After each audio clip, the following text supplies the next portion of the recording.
Good afternoon, ladies and gentlemen. Assalamualaikum warahmatullahi wabarakatuh dan salam sejahtera. Welcome to the Research Talk at IOS.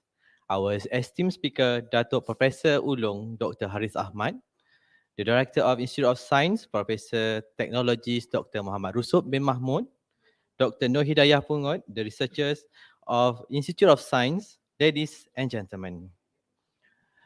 Today's seminar is the sixth of series seminar, which will be held throughout this year. Make sure to keep updated for the upcoming series. The objective of this seminar is sharing knowledge and to build research network for the UITM researchers. The main topic of today's seminar is the motivating a research team, why it matters. All presentation and discussion will be moderated by our moderator, Professor Rusub and Dr. Hidayah. Please do allow me to read the short bio of our speakers today. Professor Dr. Haris Ahmad began his academic career upon returning from the University of Wales in 1983 to the University of Malaya. He joined the Department of Physics and immediately began working in initiating and growing the study of photonics in Malaysia. His task was as arduous as at the time the field of photonics was virtually not existent in Malaysia or anywhere in that region for that matter. However, he persevered and not only built up from scratch the facilities at the University of Malaya, but also made aware the government of Malaysia on the importance of photonics as a tool for future development.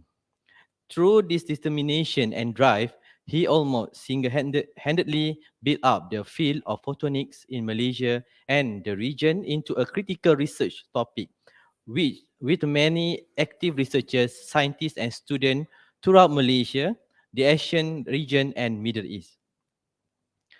So Professor Haris, with more than 30 years of experience at the Departments of Physics in University of Malaya, he is also the director of the National Photonic Research Center Malaysia. He has published more than 600 publications in internationally referred journals, and he has trained and developed more than 200 researchers, scientists, and academicians, most of which have now gone on to form and lead their own highly performing research group in photonics. He has led a national level initiative to develop the photonic sector in Malaysia and the region. And Prof. Aris also is a fellow of the Academy of Science of Malaysia. So ladies and gentlemen, let us welcome our moderator, Professor Rusub and Dr. Hidayah, and our esteemed speaker, Dr. Haris. The floor is yours. Please welcome. Alhamdulillah, thank you so much. Thank you very much to our Mr. MC, Mr. Salih Fairuz, for the introduction, as well as for the motivating us to start our forum today. So before we start our forum, let me thank to our panelists, Professor Datuk, for adjusting, be able to adjust your time to be with us today. Thank you so much, Datuk. Yeah. Dear respected participants and researchers, ladies and gentlemen, Assalamualaikum warahmatullahi wabarakatuh dan salam sejahtera. A very good evening to all of you. First of all, I would like to express great pleasure in welcoming all participants to this forum series of research talk at IOS entitled Motivating Research Team, Why It Matters. So in Malay, Datuk, memotivasikan pasukan penyelidikan, mengapa ia penting. Jadi saya harap, kami harap hari ini Datuk boleh share dengan kami macam mana nak memotivasikan pasukan penyelidik supaya kita dapat memperkuatkan lagi bukan sahaja penyelidikan tetapi juga pengajaran, research and teaching and learning also di especially di UITM Datuk. So Datuk, this forum series is actually organized by Institute of Science. UITM has been introduced by our MC just now and co-organized with Perpustakaan Tun Abdul Razak, UITM. I also want to get this opportunity to congratulate to all of the committee members to this forum series. I am Rusup, the Director of Institute of Science, UITM, today together with our researcher, Dr. Nur Hidayah, our research fellow at Institute of Science. I will act as a moderator to moderate this forum series today. Hopefully, we are able to get very detailed sharing explanation from you, Datuk. Because untuk motivate researcher ni bukan senang, Datuk. Jadi sebelum motivate researcher, kita juga perlu motivate diri kita sendiri untuk start research tu. Jadi okey, Datuk.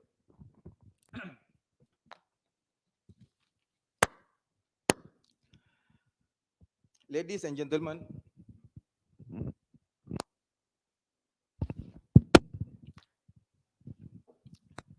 today we are fortunate and honored to have this opportunity to welcome Datuk Professor Ulong, Dr. Haris Ahmad, to be our panel today. So, Dr. Hidayah, kita bertuah dapat berpeluang berbincang dengan Datuk berkaitan dengan cara-cara macam mana memotivasikan penyelidik kita di IUS. Boleh itu Dr. Hidayah tambah apa-apa lagi yang perlu kita share dulu sebelum kita invite Datuk? Terima kasih Prof. Rusup. Saya rasa saya sebagai penyelidik muda lah kot di sini kan.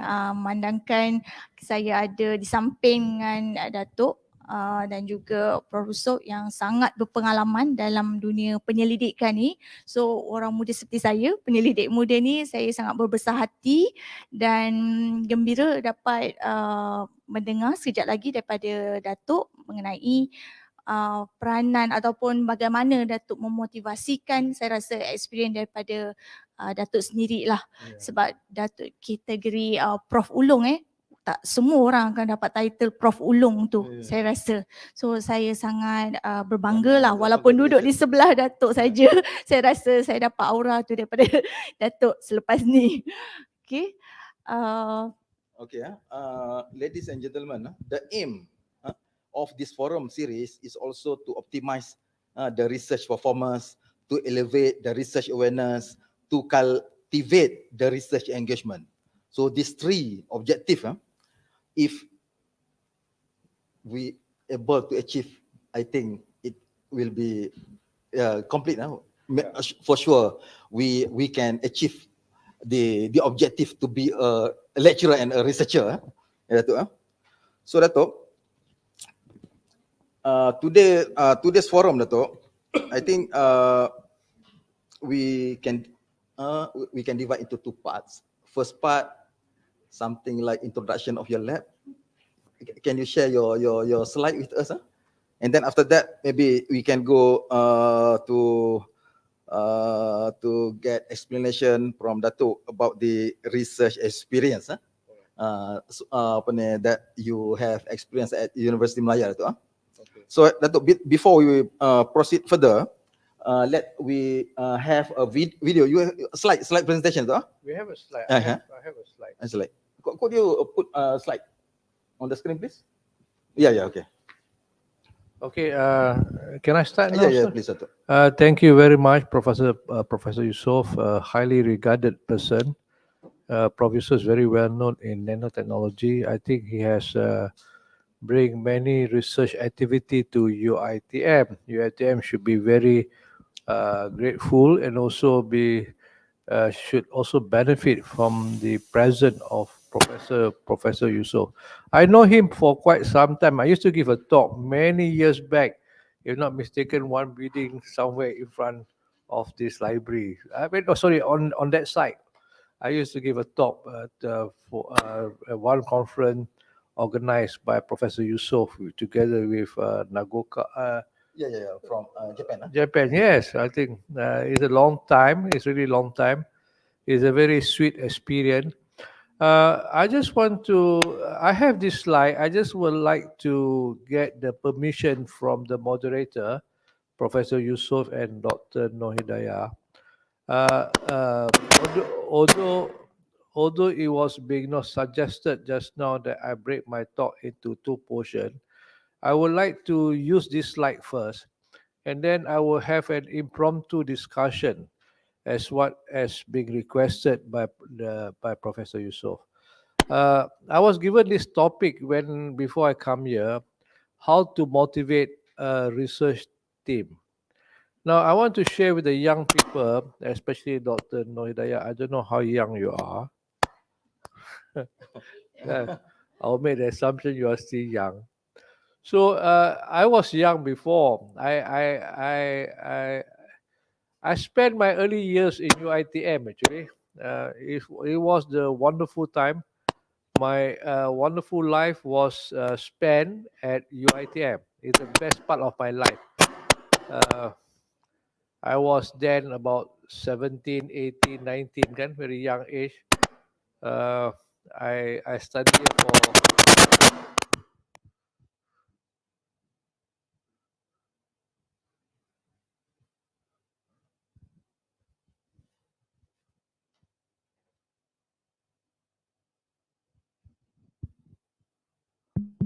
okay. That was many years back.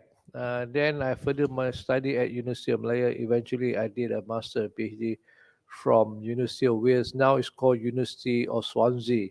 Last time, all this Swansea, Cardiff was under one umbrella, University of Wales.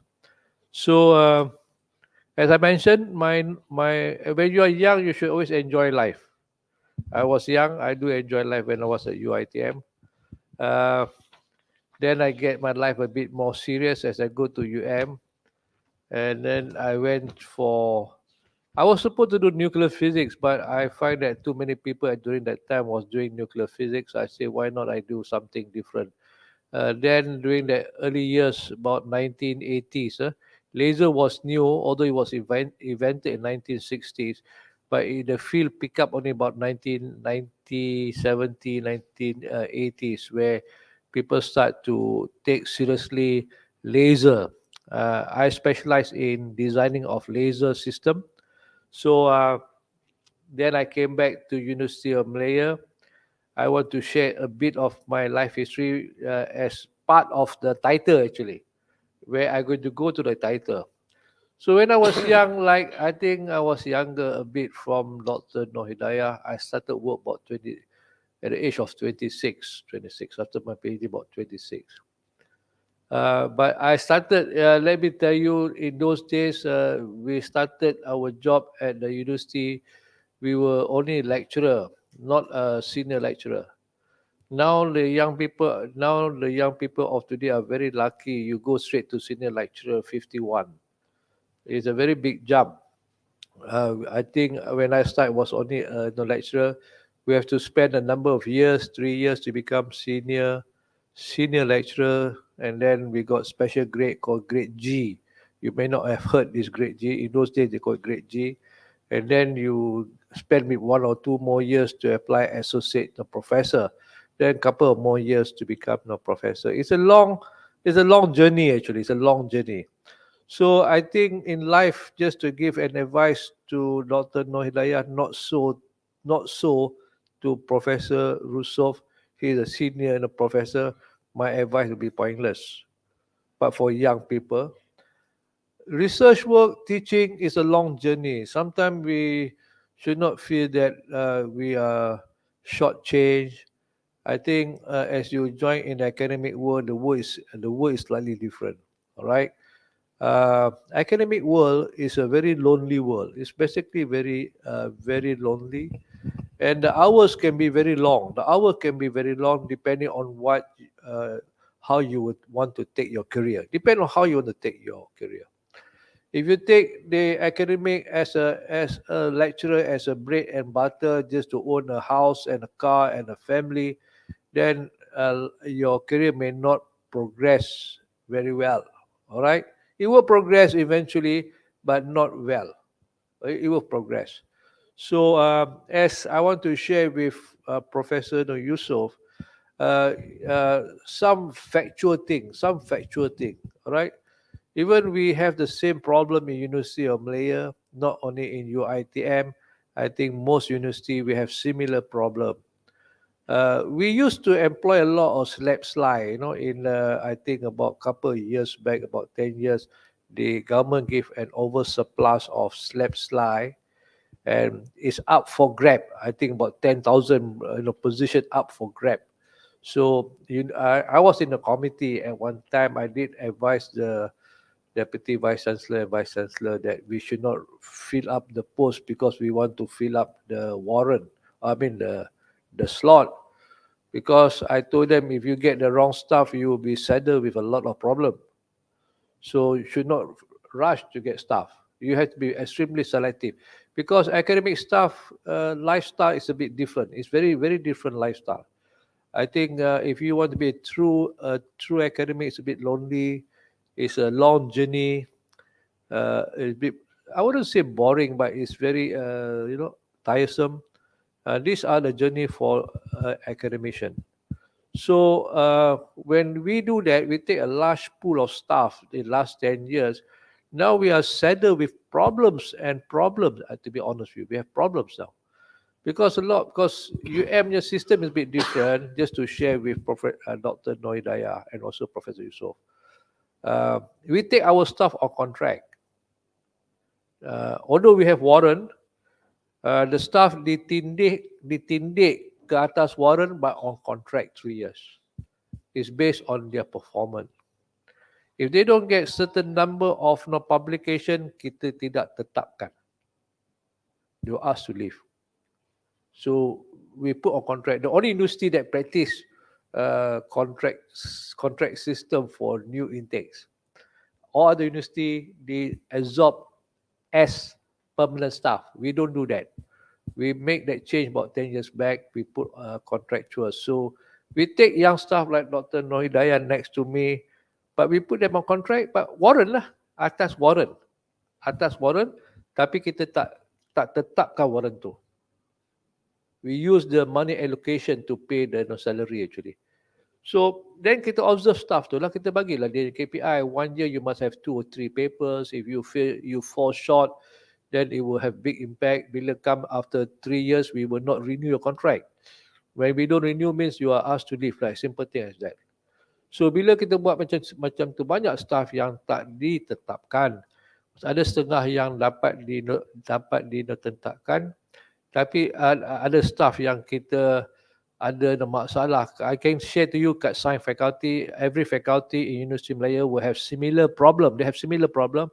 I also dalam jabatan kuasa slab slide sekarang, we have some slab slide. I tengok some of the student, the performance extremely poor because the expectation can be very high for different university. I think UITM dengan UM, I think very difficult to compare the expectation. Our expectation can be slightly higher. Then kita expect our slab slide to perform as a student. So bila tak perform, when kita interview, we have yearly progress report. Kita akan interview the student. Kalau kita find that going to be a future burden to us, we tak recruit. Kita tak offer position. Walaupun dia dah ada, dia on scholarship already. But I was telling to the vice chancellor at one time, giving a scholarship doesn't mean that we have to employ them. It's not a compulsion. It was never a compulsion. Having a scholarship is a scholarship. You can take the scholarship and do your study, but employment is quite different. It doesn't tie up with your slab slide. So Dato', there are 2 points there, I think. Yeah. First, after they finish their study, they will attach to the what we call that, to the related faculty and or department. related area at the department, and then if they can prove that they are able to achieve to certain level of the requirement, so they will be absorbed to be a staff.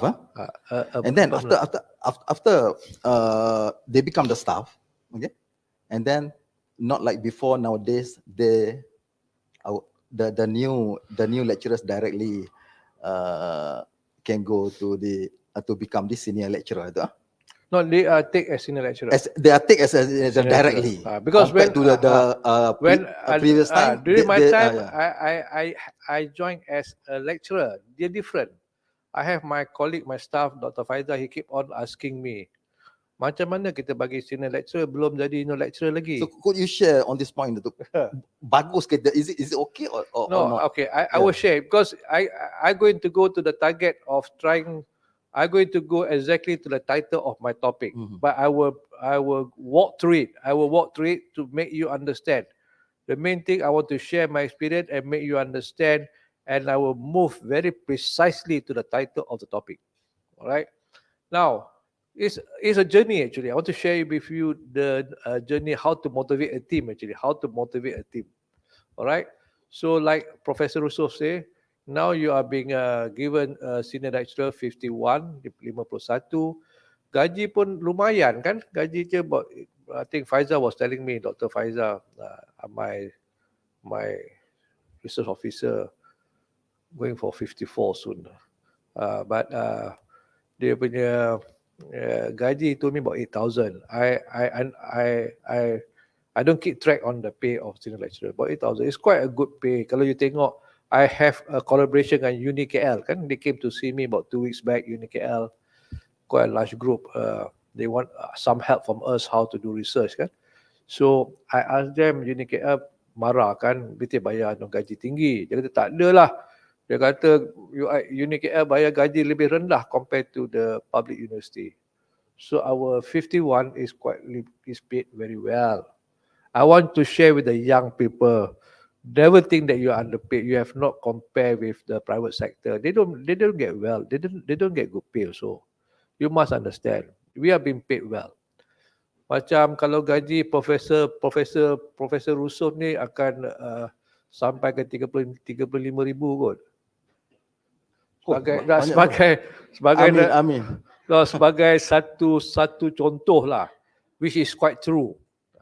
I so dalam jawatan kuasa naikkan pangkat grade A dan B, so I know the punya gaji yang tinggi, tapi yang lecturer I don't keep track sangat lah, tapi macam A dan B I know what are their pay actually. So gaji dekat university is very good. Sampai kita never appreciate how kita been paid quite well. And we ask ourselves, are we contributing to the university?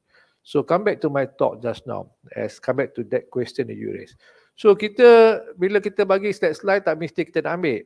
Lepas tu bila kita dah ambil as a contract staff, last 2-3 years I have to provide a motivation talk. When I was a lecturer at 26 years old, I buat semua sendiri.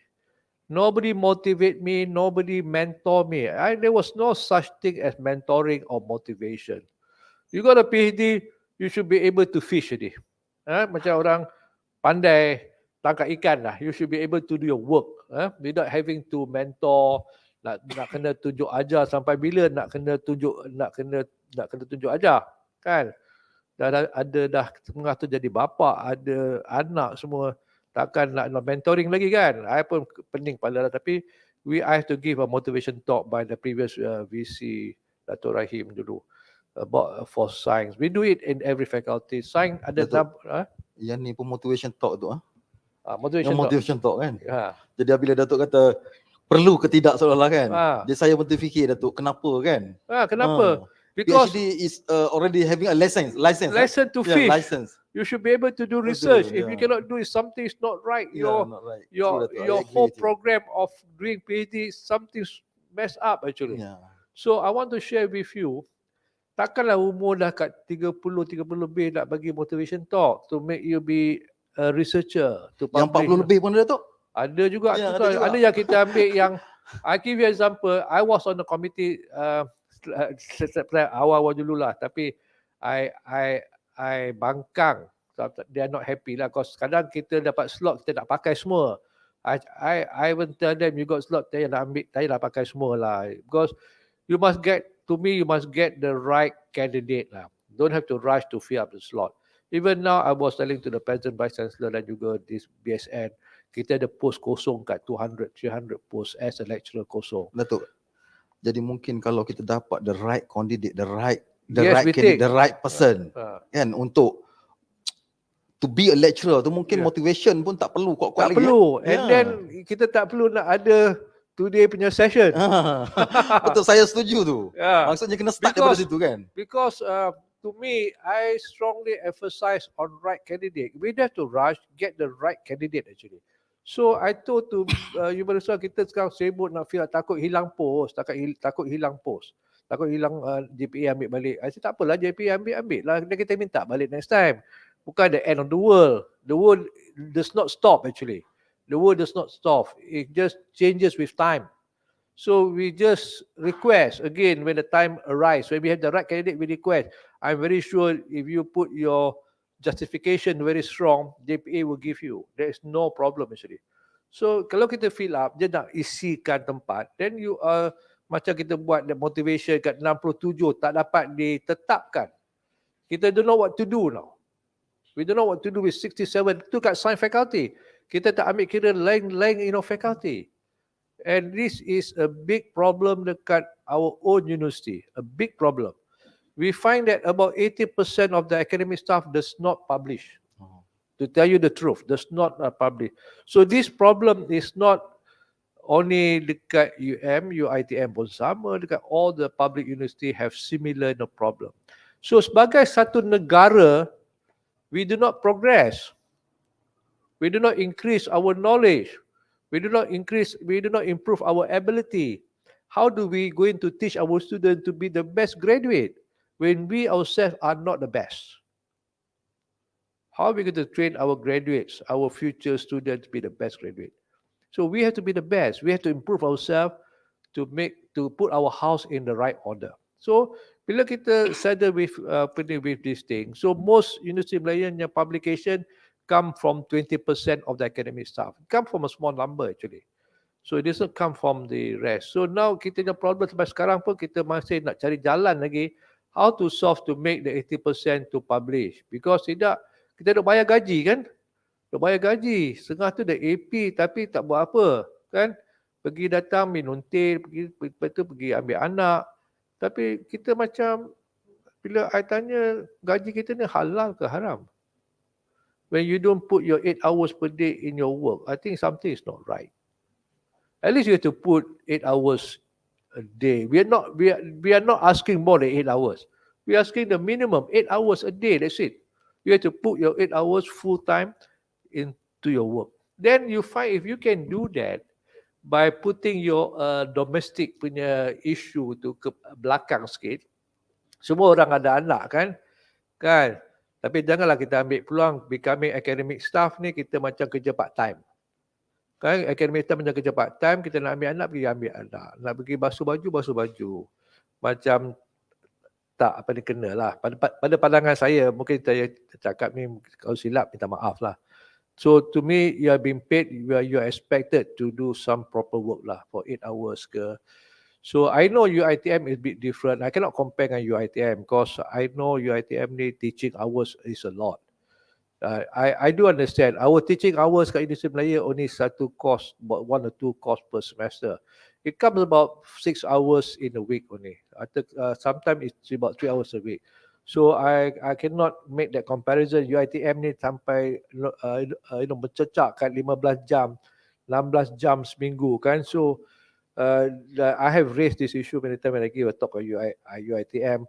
The top management have to revisit. If they want to become like research university, they want to, because UITM ni dia punya academic staff besar, the biggest. Your budget is 1 billion, berapa billion your budget yearly. It's a very big budget you all compared to other university. Other university sikit je about 5 million je. Bukan besar. Because you all branch campus banyak, academic staff punya besar kan. So you can become a super university. So have to organize ourselves kat UITM. Tak perlu nak ajar sampai banyak. Have to work smart lah kan. Tengok bagaimana kita nak kurangkan 16 jam kepada mungkin 8 jam ke separuh dulu. Kita buat separuh dulu. Kemudian kita kurangkan lagi. So then the staff have more time to do research, ambil research grant. And then you find that the staff will do research. Dia punya understanding of the concept is deepen, Dia will faham lebih apa yang dia ajar. Bila you do research, you will understand the subject matter thoroughly because you are doing it. You will understand it. Oh, inilah caranya, ni dia punya fahaman. So bila you ajar student, you akan ajar from your own experience, daripada hati you, bukan daripada buku teks. You tak guna buku teks, you akan ajar from your experience. Yang tu kita nak our student to learn from our experience. Kalau kita cikgu, so kita make sure that they learn from our experience what can be done, what cannot be done. So along the way, I was telling you when I was a young staff, nobody mentor me, nobody teach me. We are just thrown into they give me a room lah. We got a nice room. They give me a room because UiTM-nya bilik nampak teruk sangat. Okay, bilik kami okay. Setengah lah, maybe like Professor Yusof, biliknya cantik lah. Setengah tu I tahu time dulu semua share bilik. Tapi I got a nice, we got a nice room, we got a proper room, one room semua, everything complete. But nobody bother you, nobody teach you, nobody ask you to do anything. Ketua pun tak pernah jumpa you pun. We are not asked to do anything. Our job function is to teach only. Dulu saya ajar satu kursus tahun. Dalam satu tahun, satu kursus je. Just to share with you lah. I give you my experience, to make it more interesting. So dulu sistem term, now sistem semester. Dulu term ni kita ajar 25 minggu dalam satu tahun. 1 year you have about how many? 54 weeks. So about we have 6 months in a year off and 6 months kita work. So we have 10 week, 3 weeks term break, and then 10 weeks, 3 weeks term break, lepas tu 5 weeks, then exam, habis for the whole year. So kita term system dulu, a typical British system. So I teach only one course dalam satu tahun, and I cannot teach more than 20 lecture. Dekan bagi amaran, you tak boleh ajar lebih pada 20 lecture. Satu lecture 1 jam. Dalam satu tahun saya bekerja 20 jam. You faham tak? I just want to share with you the work in those days. So we have a lot of time to do research. So bila itu dah berlaku, masa I was very young at your age, like Dr. Noy Daya, I want to do research. I was quite I joined academic life. I was being offered, after my first degree, I was being offered many jobs dekat Petronas. Dulu 1979 I got my degree. Petronas tu kat jalan Pudu je. Jalan Pudu, macam shop houses je. Macam shop houses, one shop houses je. Mungkin 4-5 tingkat dah tinggi sikit kat Jalan Pudu tu. You can walk in, they employ you straight away. I was from UiTM, a lot of my classmates semua pergi US. Lepas tu come back, semua banyak kan kerja dengan Petronas. Dari 1970, 1980 kerja banyak. So if I want to work in Petronas, I can walk into Petronas, I can work at anywhere, join PTD. But I join academic world because I like research. I will tell you the truth lah. Basically, that was my interest. Until today, that was my interest. I was never an admin person. I was never an admin person. I like the lifestyle of academic staff, do the research. I have my free time. I feel like doing, I do, and so on. So bila I was young, I was interested. Grant tak ada. UM adalah bagi 10,000 setahun. Sikit saja nak buat apa. So we have about, at one time, physics department, about 22, 23 orang je. And then ada 5th Malaysian Plan. The first time the government mostly provide funding was the 5th Malaysian Plan. Then I start to apply. As a young staff like umur Dr. Nodaya. By then I was 31, 32 lah. Kan I apply my own grant. Then I get some money. Lepas tu come the IPA. If you remember, Professor Yusof, you ingat lagi ada IPA program, IRPA, Intensification Research Priority Areas, for at least for two Malaysian Plan. 2 Malaysian Plan or 1 Malaysian Plan. Kita ada. I get a lot of grant because orang tak mau apply. I pun minta banyak grant. I was all the time have a lot of funding. So bila I buat seorang, I build up the lab alone with my student. Then I find if to move forward, to have a greater impact. Kalau seorang impact you seorang je. Alright? So you only can manage to groom some student. Mungkin habis kuat you boleh ambil 3-4 PhD student je kan. But you seorang kan. So bila you want to progress further, you say we need a team. Actually. So along the way, I work with Telekom Malaysia for 5 years, about 4 to 5 years. I work with Telekom Malaysia Research Development Division. I was with TM. Then I have a lot of staff. I think dekat 20 lebih, dekat 30 staff engineer from TM kan. And then I build up my own staff. I become research center macam Professor Yusof. Institute Sains ni is a research center, is a research institute actually. Dia punya bilangan staff lebih besar berbandingkan saya. So bila you ada staff besar, you ada another form of headache to make staff work, So bila I move on from a single staff, from a single one-man show, because I want to have impact, I need a bigger team. I need a critical mass. I need the number actually. Kalau one-man show, you dapat buat kerja mungkin setakat tu je lah. Tak boleh pergi the next level. You cannot go to the next level. The next level, you need to increase your manpower. So I said the idea dengan TM, I got staff from TM, eventually I become a national center. So UM give me staff that I want, academic staff. I have research officer. I have staff, but tak sebesar macam Institute Sains. Tapi cukup lah. Kalau besar pun nanti I pening macam Profesor Russo. Kan? So bila I ada staff, I have to make my staff to work. Okay. So how do I motivate my team? How do I motivate the team? Macam saya cakap pada tuan-tuan dan puan-puan tadi, UM ni kalau dulu nak become permanent staff, kita 3 tahun kontrak, kita ada certain number of publication. Dia sampai tu kita absorb as a tetap. Kalau tak sampai, kita tak renew kontrak after 3 years. Okay. Lepas tu kita ada KPI tahun. Kita ada. KPI tahun is to kat jabatan 2-3 no paper. Kita tak pakai Scopus, kita pakai ISI Web of Science. Kita tak pakai Scopus. UM tak pakai Scopus. Okay, dia pakai Web of Science somehow. Dulu masa one former Vice Chancellor Gauss Jasmine, dia nak Scopus, dia nak Web of Science ni. So 3. Now kita tambah pada senior lecturer, kena dapat 4 publication per year. That's KPI per year. Then you must have the number of student PhD. Lepas tu you ada the number of student for master and the grant, and then services kan. So banyak our KPI dekat 20 line. I can share you my KPI. You can see how our system work. So kita either we like it, we have to work. Kalau tak work, we have the clause called now force exit kan. So you diminta berhenti lah ataupun Datuk, sebelum tu Datuk, bila set dia punya KPI itu kan, dia guideline maknanya dalam masa 3 tahun tu new lecturers kan kena achieve certain number of publication. Yes. Berapa tadi? 3 per year kan? Dia katakan kita ada Three per year. Dulu 2 a year. 2 a year. So you have 6 papers. 6 papers. Berapa persen yang tak boleh achieve tu? Banyak. Banyak. Nanti kita ada motivation talk kat 67 staff. Yang kita dapat yang achieve mungkin less than 20%. Less than 20%. Yang mana? Yang tak dapat? Yang boleh achieve. Yang boleh achieve hanya less than 20%. Tapi kita pun don't know what to do kan. Kita just for 2 papers per year. Oh.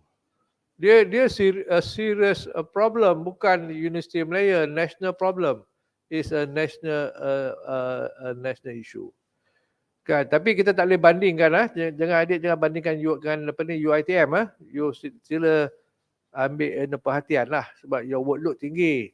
16 jam, janganlah compare. I tak mau compare dengan you all. I compare dengan RU lah. UTM, UKM, USM, because dia workload lebih kurang sama dengan kita workload 1 course, 2 course per semester. Tak sama dengan you all. Okay, so it's not a fair comparison. So bila kita buat macam tu, so we have no problem. Tapi right now we have what called yearly KPI when you are being the permanent staff, you have yearly KPI. Grant is important to us. Student supervision is very important, and also publication is very important to us. Okay, so bila ini berlaku, kita ada yang on tak meet the mark. Kita ada mark. Our system It's very objective. Dia akan you bubuh your benda dokumen, dia akan bagi markah Profesor Yusof. Dia akan bagi dia markah. You kan tengok your the markah tukar-tukar. Macam stock market. You bubuh je. Sistem tu ada markah dia sendiri lah. Ada. Our system you have to upload your document. Upload your document, you akan tengok markah you semua. Dia upload tu, Calculate for you. dia upload tu number only or No, with katakan other information such as Okay. first outer information, sold, semua ada. outer distribution, semua. Semua So, ada. yeah, so They will not calculate for each- you. Kalau first alter, kalau tak silap, Dr. Faizal, apa dia? I think about 40 marks, I think. You get. yeah, they have mark for each of For the each- item. for each required of, item. of the position. If you are the Oh. corresponding, you get so and so mark. So semua ada, very detail. Kita punya system very detail. Grant, they count by 100,000, every 1,000, how many points you get. And then your student, PhD, how many points. Master, how many points. Semua lain-lain semua. Ada graduate, how So, many sama points. juga kategori grant lah, Datuk. Grant semua sama. Grant dia akan bahagikan grant internal, kita also provide internal grant to our staff, just to share with you.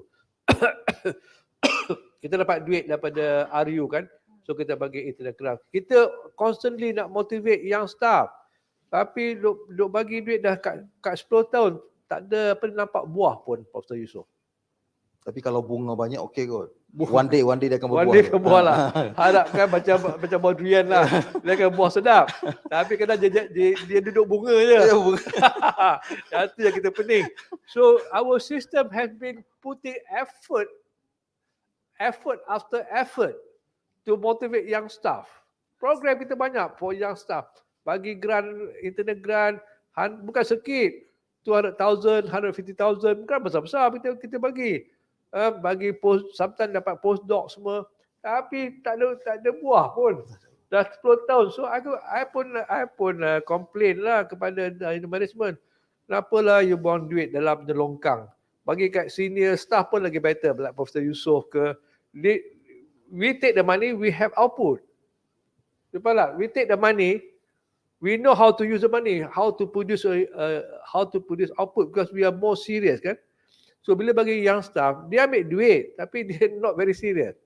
Bukan dia tak boleh buat. Itu Datuk, mungkin Datuk kat saya pun saya setuju dengan itulah. Jadi maknanya bila nak bagi duit kita determine betul-betul. Yeah. Cari orang yang layak, cari researcher yang layak, yang tu Yang kita really bantu minat, supaya yang betul-betul layak tu akan inculcate the others, akan Yes. apa ni itulah, Yes, apa ni akan form dia punya team, barulah apa ni dia I- research dia akan lebih menyerlah lagi daripada grup mereka ya tu. Memang I pernah nak cadangkan kepada management, macam Profesor Yusof kata, kita buat internal grant. Kalau kita dapat duit RU, so that is used for internal research funding, we call them. So I told them, kita minta staff kita semua apply FRJS, apply external grant. Kalau you dapat FRJS, katakan 120,000, kita top up 120,000. As a bonus kita top up. So you dapat 240,000. So we should give on dia punya rewarding system. You dapat, kita akan Saya rasa reward macam tu more interesting lah. you dapat grant, kita tambah double. Kalau kau tak mau tu, kita buat triple pun tak apa. So motivate staff. So staff akan bekerja keras, will write good project the proposal, apply FRJS, dia dapat duit, PRJS dia dapat duit, MOSTI, Tab 1, Tab 2 dapat duit. So di university punya fund yang kita dapat duit tu, kita bagi dia extra as a motivation. So siapa nak tidur, kita biar tidur, kita bagi bantai. Kan? Bagi bantai atau bagi basikal supaya dia keluar daripada sistem tu. Kita bagi bantai. Because kalau dia tak minat, you duk goncang dia nak bangkit tidur, dia tak bangkit tidur pun. Buahkan masa you je. You duk gerak-gerak, bergeraklah, bangkit. Dia tak bangkit pun. Dia Tak tengah apa, Datuk, duduk sebelum tu sedap. kita motivate dulu tu. Kita motivate. So, Kita cuba tu. dah 10 tahun kita jumpa Prof. Yusof. I pun cakap kat management, kita dah try so many times and it's not bearing fruit. It's not give us what we expect. So kenapa kita tak bagi ke, sebab kita ni dekat UM kita discriminate senior staff. Kita discriminate. I want to share with Professor Yusof. Kalau I and the professor, I tak boleh dapat internal fund. Suruh dapatkan kat luar. I have to get from industry, from MOSTI, KPT. I cannot get internal fund. Tapi kalau budak macam Dr. Noh Hidayah ni, kalau yang style Dr. Hidayah, universiti dia tak minta pun, dia bagi nah, ambil duit. That is what happened now. So this has been going on for 10 years lah, more than 10 years. Kita tengok Penino menyampah because no output from them. No output, duit dah habis, no output kan. So kadang kita Kira UM lagi better sebab provide duit kepada mereka yang internal ni kan. kita Masya. bagi. Kita ada duit, kita internal fund, kita bagi. So kita ni dok hambat nak become top rank university kan, dok hambat sampai kadang jatuh juga. Kan? Datuk, sekejap, Datuk.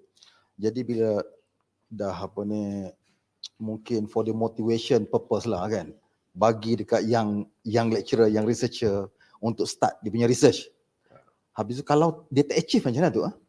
Tak ada sistem punishment, Profesor So. Dah yalah, katakan at least bila bila dia tak dapat nak achieve KPI, mungkin they cannot apply for the second time ke?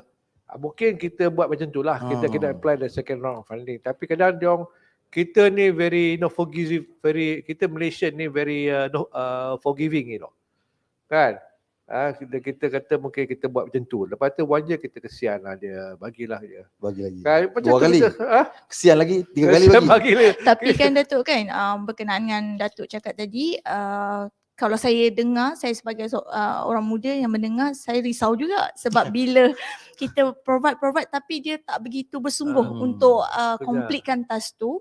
Cumanya saya kat sini nampak in future maybe weightage yang senior researcher dengan yang researcher tu macam mana tu? The gap Datuk? is very wide. The gap, let me tell you, you tak boleh ganti Profesor Yusof. I'm telling you the truth. Orang muda mungkin benci saya lah sebab saya cakap benda yang benar. I cakap benda yang benar. Very, very true fact. These are factual things. Same thing kat Universiti Malaya. The senior produce all the paper. So bila diorang pergi pencen, you tengok the bilangan jatuh. Kan? So you tak boleh ganti macam Profesor Yusof. Dia dynamic, pengarah. Dia go through difficult time. So they will always do very well. Tapi yang staff tak boleh sampai ke tahap Profesor Yusof sebab bukan dia tak boleh perempuan dan tuan-tuan, bukan tak boleh. Dia sekurang minat je. Ni lagi Dia satu punya- Datuk, mungkin dia seperti mungkin saya pun sama dengan Datuk. Kita start daripada scratch Datuk. Scratch. Kita start from Kita empty land, pulun kosong. daripada kosong kan. Kosong. Kita don't have anything. Ah. And then kita have ambition. Apa yang kita ada, ambition nak become good scientist. Yang tu yang kita ada.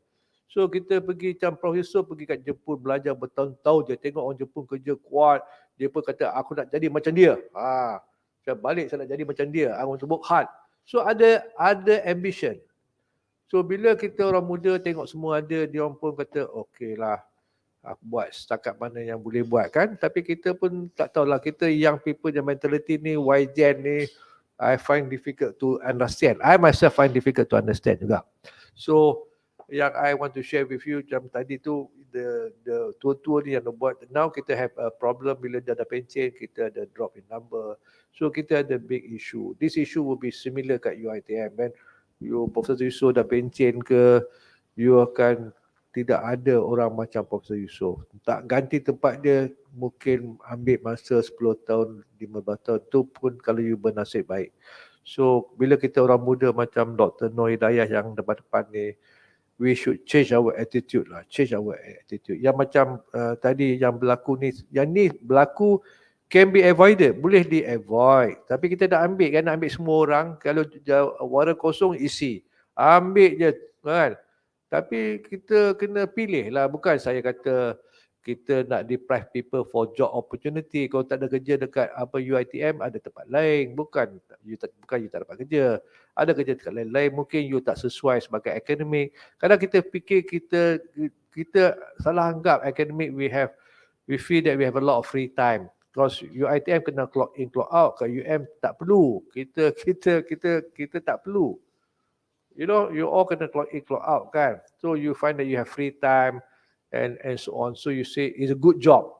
Kan? You can go in between, can do your own personal thing. Tapi I'm telling you, kerja akademik ni very taxing. Very taxing. Bila you really look yourself as an academic, is very taxing actually. Because you need to produce paper, need to apply grant, write paper, jaga student, check thesis, mark thesis. Kerja tu banyak actually. Kerja tu lebih banyak pada kerja lain. It's much more if you take your job, seriously. So bila kita nak ambil candidate, kita kena berwaspada lah sikit. Bukan kita kata kita deprive them. Bukan. We don't deprive. People can get job macam maybe kat industri ke, dekat company, mungkin kat Shell. Banyak kerja kan? Kan kalau ada PhD ni banyak orang nak. Tapi kita nak jadi academic staff sebab kita like the free time kan? We feel there's a lot of free time, but it's not so. It's not so, believe me. When you take your job seriously, there's not much free time. To be honest with you, there's not much free time. I work nearly every day. 7 days a week. Mungkin Datuk bila katakan kita dapati ada yang nampak dah demotivated, mungkin kita boleh ingat balik, kenang balik reason, alasan kenapa dia nak join academician dulu. Kan mungkin itu pun salah satu cara to make them motivated tu. Ingat balik. Betul. Apa yang Profesor Yusuf kata betul. I'm telling you, ladies and gentlemen, our job function in the university is very simple job function. If I put in a single line, it to produce the best quality graduates. It to produce the best quality graduates. That is our job function actually. Yelah tadi Datuk ada highlight in order to produce the best quality, the high quality graduates. We ourselves Must be very good. Yeah, must be very good. Otherwise, macam mana kita nak produce high quality student? Macam mana kita nak ajar anak kita kalau kita tak faham? It's quite difficult. So our job function is very simple. Kita ni in a manpower unit, manpower ni kita ni. University is a manpower unit. Kita produce human capital actually for the country. Kalau we produce human capital as good as in South Korea dengan Jepun semua, our industry akan flourish. Our country akan dapat GDP tinggi. Bila GDP tinggi, kita pun gaji akan bertambah. Our quality of life is better. Mungkin kita tak payah nak bayar kereta mahal tax ni sebab kita nak cari duit, nak tax kan. Kita nak tax. Our tax come from tax on car, income tax. Kalau kita dapat push our industry to become very good, to create income for the country, dia tak perlu nak berbuat tax tinggi dekat apa kata. Mungkin you beli BMW, kalau tak ada tax mungkin 45,000, semua orang boleh bawa kereta BMW bro. Kan? So this can happen if your country have produced high GDP. Ini datang pada human capital. Bagi contoh tuan-tuan dan perempuan. South Korea got no oil, minyak satu titik pun tak ada. They have Samsung, Huawei, Hyundai, macam-macam dia ada. Ship, they can make ship, can make aeroplane. They are selling us jet fighter now. Alright? Jepun, earthquake kan, dia punya country earthquake, dia rock ni, dia don't have any natural resources. Minyak dia bergantung pada Russia. So apa yang dia ada? South Korea, macam Jepun, Germany, human capital, manusia. Is the people itself, only the people.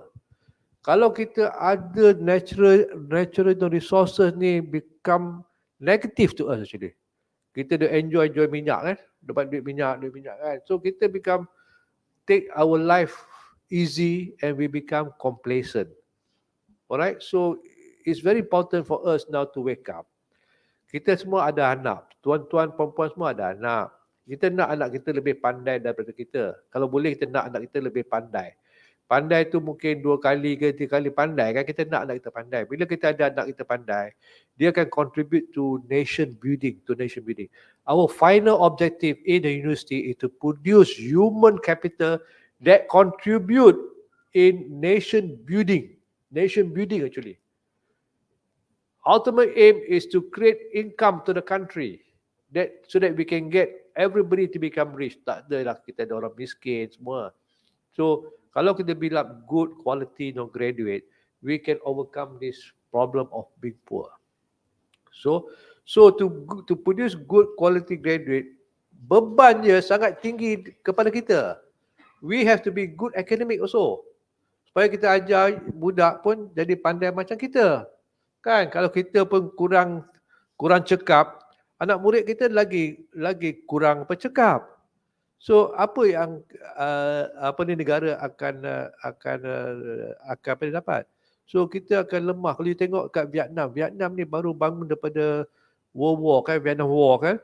Now you look, they make their own electric car. They make electric car. Tak perlu duit daripada kerajaan. Dia buat sendiri. Kita proton kita bagi duit apa rakyat duk pump bertahun-tahun. Emas duk pump. Dia orang tak ada. Industri dia buat sendiri. Car industri dia buat sendiri kan, apa V. It's their own industry. Dia orang tak ada government funding. Dia punya airline semua. So kita Vietnam ni maju sekarang berlipat ganda, tuan-tuan dan puan-puan, berlipat ganda. So eventually they will overtake us. You tengok dekat Indonesia, Elon Musk dia buat factory dekat kat Indonesia because they have the workforce. Kita orang tak mamai, tak beratang pun. Sebab dia tengok our workforce setakat macam tu. Not very committed, not very interested. So it's quite difficult for us to attract investment. To attract investment ni, workforce must be very good, must be extremely good. Okay. Okay, Dato'. Go back to the knowledge of the lecturers. Yeah. Yalah, when the lecturers having a good knowledge, they are professional in their area in teaching and learning, so they should be able to determine the issues related to teaching and learning, and then from there they are able to start the research. To come up with the problem statement and so on, to start the research. So meaning that maybe we can say that in order to prove that we are very good in teaching and learning, we should also be good in research. Yes. So how about on that point? Could Dato' share with us about the as a lecturer, we also should prove that we are also is a good lecturer, is a good researcher. Please. I think it's a very good question, Professor Yusof. Because saya pun masih mengajar. Saya masih mengajar. I just have my class this morning 8 to 9. Every Monday, Wednesday and Friday. So I teach student. Kalau I baca dalam buku teks, I faham apa ada kat dalam buku teks dia. So kalau student tanya saya yang question pelik-pelik, saya pun pening kepala. Tapi kalau saya punya ajar bidang saya, photonics, I teach photonics. So I do the work every day on that subject. So when student ask question, I know how to answer because I've done it. So bila kita macam Profesor Yusof kata, kalau kita active researcher, kita buat dalam bidang kita, dan kita fahaman kita lebih mendalam dan kukuh actually. So bila kita ajar student, kita ajar dengan confident. Our lecture note maybe come from our own experience. So bila student belajar pun, kalau dia tanya soalan, kita boleh jawab dengan cantik, dengan clear. Dia pun faham apa yang kita punya jawapan. So when you are a good researcher, normally, I use the word normally. Please don't get me wrong. I will not use the word you will, but normally you'll be a good teacher. I will use the word normally ini. I takkan nak gunakan you will always become a good teacher. Tengah tu good researcher may not be a good teacher also. Tapi normally a good researcher will become a better teacher. I would just use the word normally and better teacher. Tu je. And then maybe you can say that a good lecturer normally can be a good researcher. No. A good lecturer need not be a good researcher. Let me share with you. Dulu our Universiti Melayu ada track. Kami ada tu. Kita ada track tapi kita abaikan track sekarang. Sekarang di UM dah tak amalkan track. Kita buat track masa time one former deputy vice chancellor. Lepas tu KPT pun ikut-ikut juga. Lepas tu kita abaikan track because is not doable. I give you an example. Kita ada track teaching, ikut teaching track. Dia akan ambil lebih workload. They are good teacher. They want to become teacher je. Kita have to accept the fact lah. Setengah tu nak become to teach. Only they enjoy teaching. Kita ada yang among us yang suka teaching. Tapi mungkin tak minat nak buat research. Dah kita kena accept. Kan dia dah start. Takkan you nak buang dia. Bagi dia more load. Kalau you ada workload, katakan satu semester, satu course, bagi dia 3 course. Dia pun minat. Nak dia ajar, bagi dia ajar. Then we have normal track. Okay. A normal track, they are half teacher, half researcher. So katakan kalau the teaching track dia ada 3 kursus, normal track mungkin ambil 2 kursus. Lepas tu dia ada publication mungkin 1 katakan. So they can teach and they can do some research. Masih tengah tu minat nak buat research tapi tak membuat sebagai main thrust. Lepas tu we have one more track, research track. Yang tu kita bagi 1 kursus, 3 paper. Tapi bila nak implement ni Profesor Yusof yang saya nak mesti kongsi dengan tuan ni, bila sampai kepada jabatan, ketua jabatan tak boleh nak ikut sangat track ni. Kan? Bila nak ajar dia bagi semua sama je. So orang komplain, aku ambil research track. I will give you the publication. Tapi you give me 3 kursus. Macam mana ni? Macam mana I want to focus on my research? So implementation is a problem. Idea is good, tapi bila kita nak implement ni, dia tak apa ni, synergy between the policy and the head department. Head department ni lah sebab dia kena ada orang ajar khusus kan. So then lepas after 5 years kita scrap, kita just have 1 track. Boleh Datuk tolong share sekarang ni macam mana Datuk? Sekarang ni. Only 1 track. Only 1 track means same for all. Same for all lah. Oh, okay.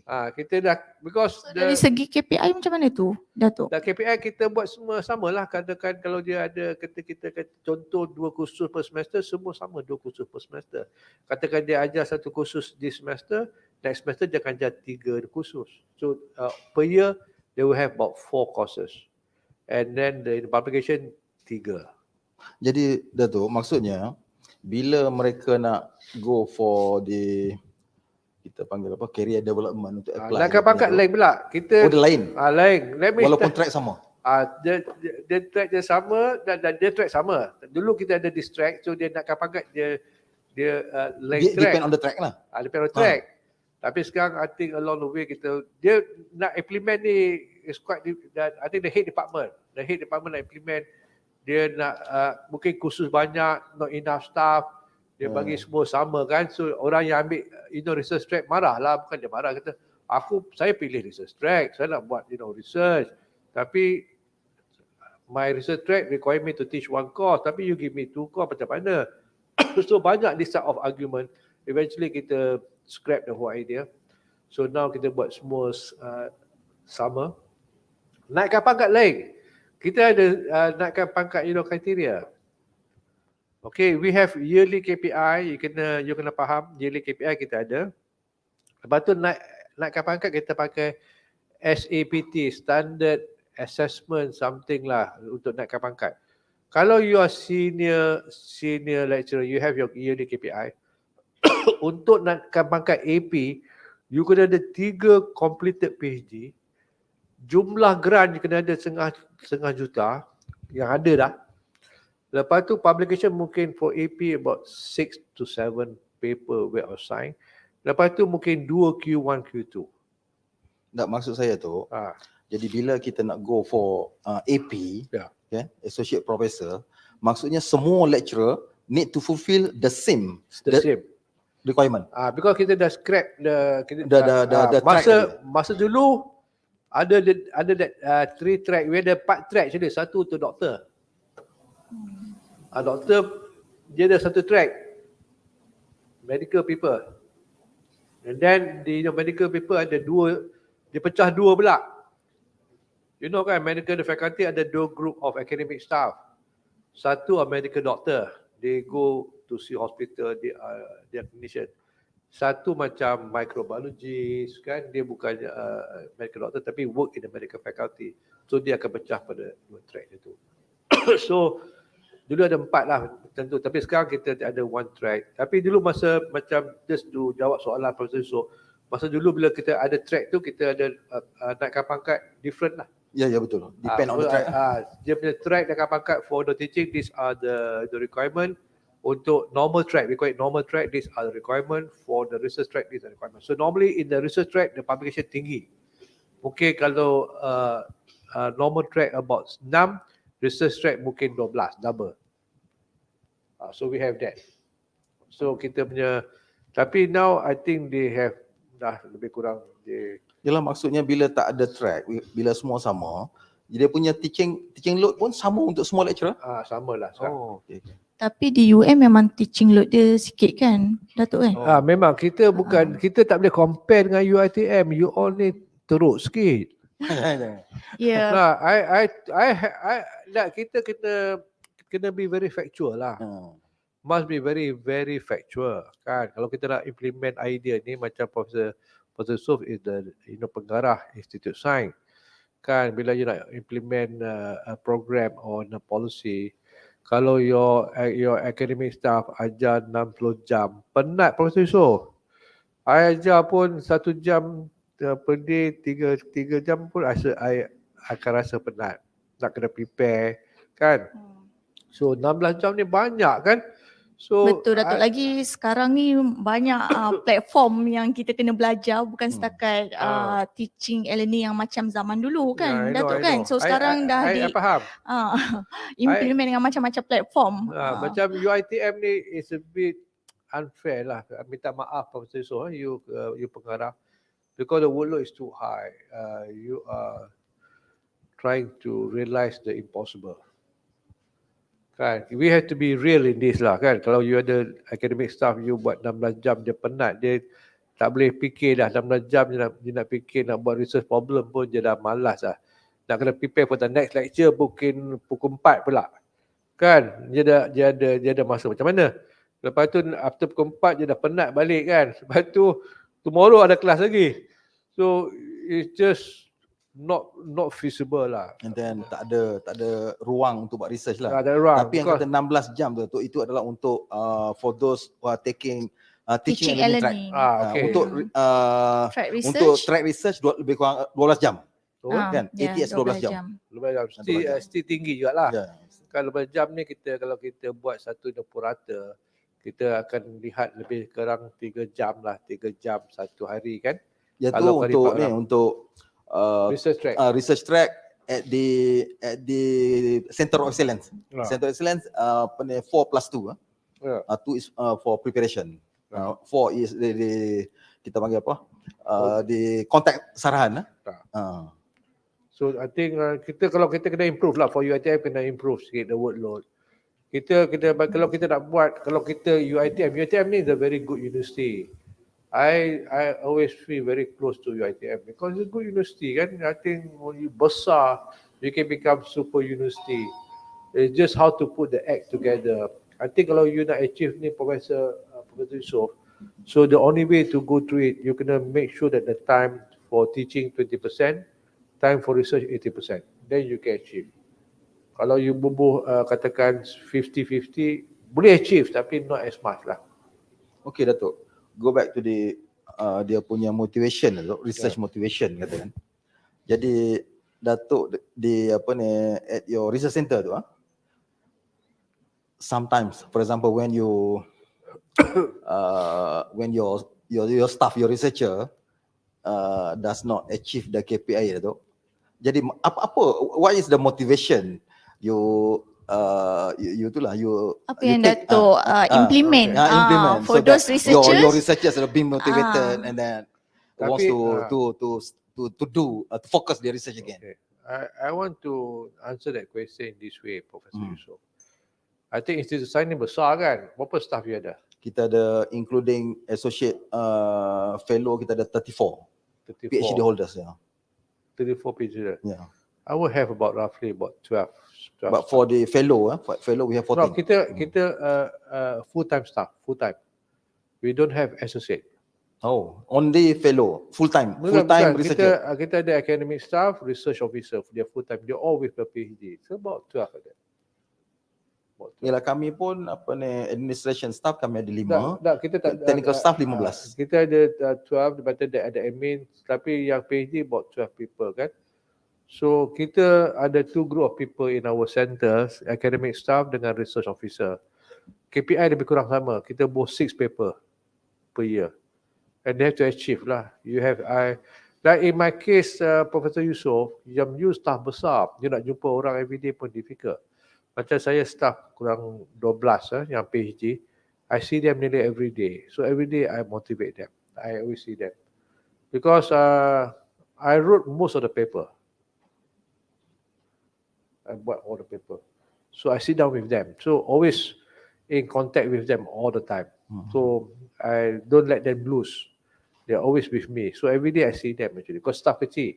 So bila macam institusi ni besar kan, so you want to manage pun 34, quite difficult juga lah. Yalah, dia fellow 14. Yeah. The rest of 34 tu adalah associate fellow. So Associate fellow means dia mereka punya PTJ tu at the faculty. yeah. So you have 14 tu. Kalau I boleh suggest to Professor Yusof, you pecah them into two group for different topic.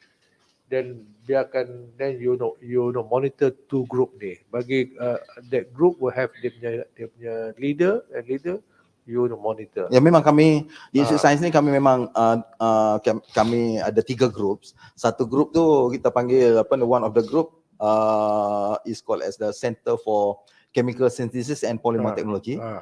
Another group is Center for Functional Materials and Nanotechnology. And then the third group is Center for Astrophysics and Applied Radiation. So memang the 14 researcher tadi we position at 3 research center. And then each research center has their head. Then you bagi dia punya KPI. Every center have KPI lah. Then you bagi KPI. So the ketua center tu must be responsible lah to get the KPI, because that is the only way to go. Tapi you, to me, you should have a frequent meeting lah, every fortnight ke duduk dengan dia.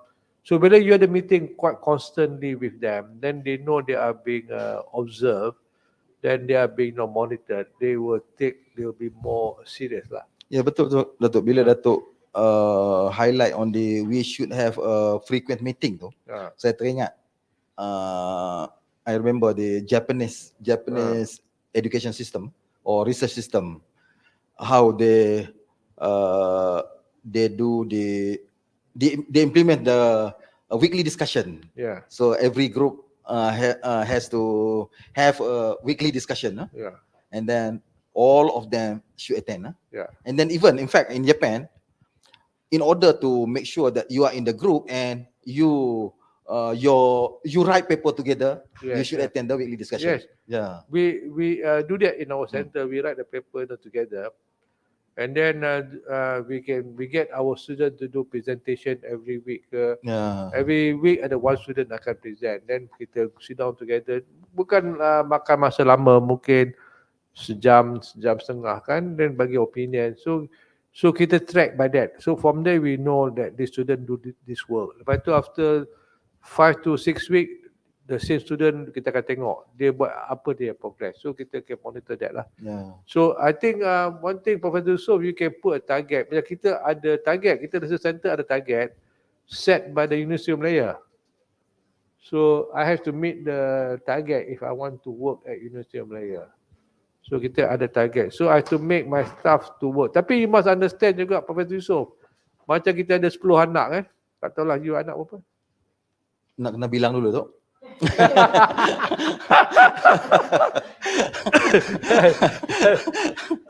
Macam anak kita lah kan. Anak kita. Bila kita ada staff ni macam dia sama je kita anak. Setengah tu ada 10 anak, setengah tu ada 8 anak kan. Kalau Datuk ada berapa anak tu? Seorang je. Seorang aja dah. Very simple to answer. Just one. Kalau more than one, maybe need to think. Should answer not. No, that is the truth. Because I plan my life lah. Because I am being very honest to myself. I cannot spend time so much with my children, so I don't want to have a big family. I really love a big family. But family come with responsibility. Tanggungjawab tu mesti ada. Kalau sebagai ibu, sebagai bapa, mesti ada tanggungjawab. So if you want to be career conscious, so you have to make sure that you don't have a big family lah. You have smaller family so that you give them good time. Kalau you have big family, you akan abaikan dia orang. So it's not fair actually. So I masa muda, I want to focus on my career, so I don't have a large family. Because the first thing you must know as a young people, Dr. Noh Hidayah dan budak-budak ni semua, you must know what you want in life. What you want in life. And orang putih kata kan, you can never have the best of both worlds. Tak boleh ada best of both worlds. Orang putih kata having the cake, you cannot eat it at the same time. There are other phrase. You cannot have the best of both worlds. So kalau you want family, then you compromise on your career. If you want career, you compromise on your family. So to be fair to your family, you don't have a large family lah. You have a smaller scale, so it become manageable. So when you are young at the age of like Noh Hidayah, 30 something, you must know what you want. You want to say you want to become a professor katakan. So nak become professor ni banyak time kena commit in research, in going meeting, conferences, banyak makan. Dia makan masa yang saya kata tadi is a wrong assumption. Working in the university academic staff ni bukan kerja senang.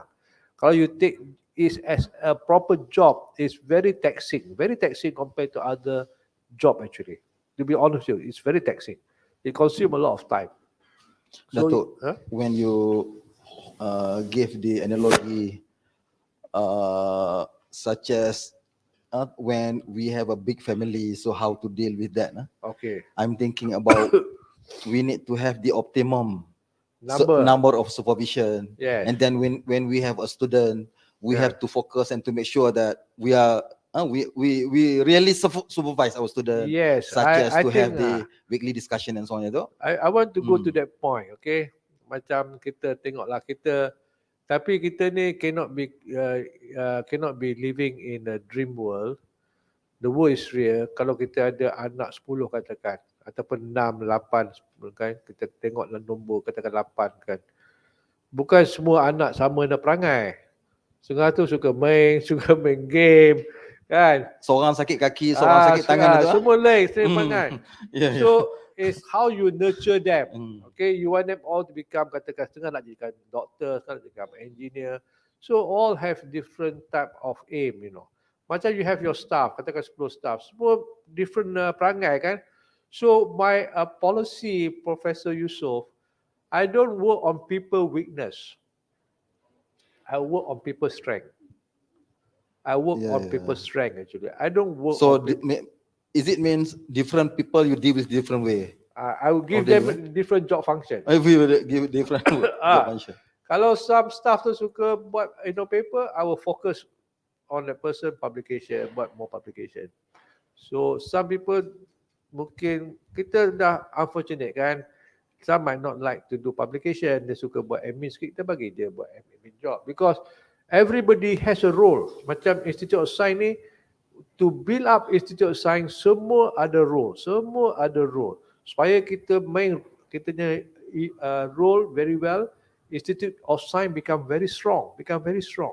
Kalau semua tu researcher tulis a paper, siapa nak buat admin? Kan? Siapa nak buat marketing? Siapa nak buat collaboration? So you kena understand. Kalau kita masak kari lah, kita bubur rempah ni, sambal ni, bubur macam-macam. All the ingredient make the food tastier. Kan? So bila kita ada Institute of Science ni, it's a big organisation. So different people have different role. So bila you want to work on people weakness, kita nak cari orang punya weakness ni senang nak kita cari orang punya weakness. Then what you going to do with the staff? You nak buang dia ke? You nak asingkan dia? You ask yourself, what you going to do? So might as well you work on the strength. Mungkin dia minat buat logo ke, dia buat document. You bagi dia buat focus on that. Because dia punya output can be used for your collaboration semua. So setengah tu suka buat eksperimen. Suka buat eksperimen tapi tak minat nak tulis. Tengah suka buat eksperimen, dia suka main ambil benda ukur-ukur, dia suka sekarang macam tu kan. So dia bagi dia buat eksperimen. So you collect data, get somebody to write for that. Kan? So kita buat macam tu. Kita tengok, kita work on people's strength, So maybe Datuk, for that purpose, maybe we need to form a certain research group for them, so that they can work together. Because yang most Yeah. important thing, Professor Yusof, macam Institute of Science pun, I think they want to have a lot of publication. You want to have a lot of publication.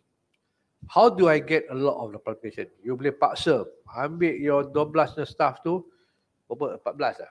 14. Buat, kau bagi kau 6 dah kau buat. Tapi mungkin setengah boleh buat, setengah cannot do. Yeah, that's true. Kan? Setengah boleh buat, setengah cannot do. So you have that problem now. How am I going to solve this? You tengok orang yang boleh buat, yang pandai buat tu, you kata okay, kau 6 kau buat 12. Dia buat untuk dia punya friend. Friend dia buat lain punya job, punya function that contribute to Institute Science. So your total publication is rich, but from different group of people. Kalau kita bubuh, it doesn't work as one formula fit all. It don't work. Setengah tu suka tulis, setengah tu suka write paper, kan? So kita work on this 2 or 3 people. Okay, 2-3 orang ni ambil kerja kau write paper, ambil yang experiment from this student, this one kau buat paper, kita put your name. Tapi kemajuan ni Professor Yusof, yang 3-4 orang tu akan maju lebih. Because they get a lot of publication. But you cannot deny them because they write the paper. You cannot deny them. So Tapi you have itulah, Datuk, jadi somehow they should prove that they achieve the what we call that, the basic part, the basic requirement.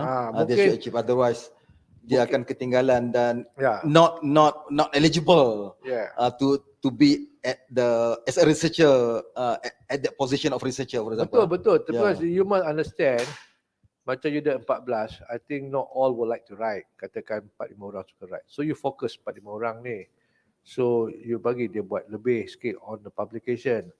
So dia akan dapat banyak paper, mungkin bukan 6, mungkin dia akan dapat 20 katakan, ataupun Dr. Nur Hidayah dia suka menulis tu. Then you get kena bagi lebih lagi ya. Suruh dia menulis because orang setengah tu pandai tulis. Once you know how to write, easy to write. First time to write is difficult. But once you know to write is simple. You buat benda yang sama kan. Actually benda yang sama juga. So you dah pandai tulis kan. So you bagilah kan, macam Dr. Hidayah, okay, kau instead of KPI 6 kau buatlah 12. Ada 4 orang. So 4 orang ni you ada 4 kali dengan 6, 24. So you ada lagi 10 orang tak ada paper. So you can cover up that your 24 tu to the other staff. But other staff tu kena buat kerja. Tapi mungkin kerja je jumpa industri. Go and bring grant. Kerja je setengah orang tu minat jumpa orang, suka minum, kan, dia boleh do marketing, dia bring the grant. So one group of people, mungkin 3-4 orang cari grant, bagi dekat another group. So you ada 4 orang jaga paper, mungkin 3-4 orang pergi cari grant, lepas tu lagi 3-4 orang buat eksperimen, jaga student buat eksperimen. So sebagai satu organisation, Profesor Yusof, you akan maju ke hadapan. I mean you work on people's strength. Okay, Datuk, saya nak tanya soalan berkenaan dengan researcher yang muda ni. Sometimes kami mendapat peluang grant, contoh FRGS. Tapi kekangan ataupun cabaran kami sebagai researcher untuk mendapatkan pelajar postgraduate, Datuk. So kita tahu ini adalah zaman yang memang media sosial macam-macam dengan TikTok, Instagram. So dia influence pemikiran anak muda zaman sekarang untuk tidak further study. Especially saya rasa tak ada masalah untuk bidang yang saya rasa more to application. So maybe student boleh nampak future dia macam mana. Tapi untuk contoh macam bidang saya organic synthesis kan, Datuk, so kami menghadapi cabaran untuk mendapatkan student postgraduate. Bila dia dengar je organic synthesis, so bagi remaja-remaja yang berumur untuk sambung postgraduate dia takut, Datuk. So itulah cabaran kami. Saya rasa suatu institusi pun boleh berjaya if kita ada banyak postgraduate. Tapi kalau kita tak ada postgraduate, so kita akan menghadap ada grant tapi tak ada student. So kita pun tak ada result dan kita tak ada benda untuk write. Betul tak, Datuk? So Betul. untuk Datuk untuk research Datuk kan, macam mana Datuk bagi kami tips untuk handle masalah I macam just ni? want to answer a question this way, Dr. Noor Hidayah. To get student is a global problem. It's a global problem. Bukan UiTM problem. Kita pun nak dapat student susah, puan. Memang susah lah. Because sometimes the new generation tak minat sangat nak further study kan. So dapat student ni can be quite challenging. Alright. And it's not only UiTM problem but all the university dekat sini dan global. It's all throughout the world. Tapi I want to beri cadangan kepada Professor Yusof lah. Kan. I don't sometimes have a lot of students, sometimes don't have that many students kan. So student hard to come by. And I don't pay very well. I bayar macam 1,000 je. I tak bayar tinggi sebab I orang miskin. Tapi kan Datuk, budak sekarang ni dia melihat kepada payment juga. Tapi it's how you psycho them lah. You see, I put in this way, Dr. Noor Hidayah. I provide the best facilities. I have the best equipment in the lab, all in the country. I have the best facility. I'm not short of facilities, not short of research funding, not short. I can pay them 2,500 if I want to. I have the money. But I don't because money corrupts. To me, you have to pay for your education. I believe in that. Tapi kalau you cannot afford, I give you $1,000 a month. But I told them, for master, I can guarantee you in 8 months, 1 year, you finish with 4 to 5 publications. I will guarantee that. For PhD, I will guarantee you 2 years with about 10 publications. You pick your choice. You want 2 years, I pay you $1,000 a month, I give you the publication, you become very good, people will employ you. Or you want me to pay you 2,500, but you don't get anything, I don't have equipment for you. Kalau I pay student, I don't have money to buy equipment. Dia either way kan, I want to buy facilities, consumable. Kalau I pay student tinggi, I tak ada duit nak beli consumable. So dia nak buat apa? Duduk tengok main komputer, main duduk kan, sembang-sembang. So you defeat the whole purpose. So I equip the lab the best. Dia nak buat, dia just tarik formula cabinet, pakai je. So no time is wasted to procure. There's no time wasted. So in 2 years we can finish PhD, in 1 year we can finish master. So I make sure of that. So but most students stay. Even I pay 800 pun dia stay. But we take care of them. Kita lab tak besar, Professor Yusof. Kita tak macam Institute Sains. Kita katakan staff saya about 12 orang. Tapi dengan admin mungkin 5 orang lagi. About 17. Tapi student mungkin about 15, 20 student. So tak besar. So kita can take care very well. So kita meet every day. Jadi kita meet, I see my student nearly every day. Most of the time I see them.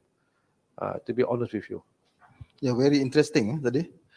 Untuk graduates at master level, students should produce 2 to 4 papers, and then for PhD, around 10 papers. I give you why I come to that formula, Professor Yusof. It come back to money, Money spent must have return of investment. Money kan duit. Takkan you nak bagi orang buta-buta duit.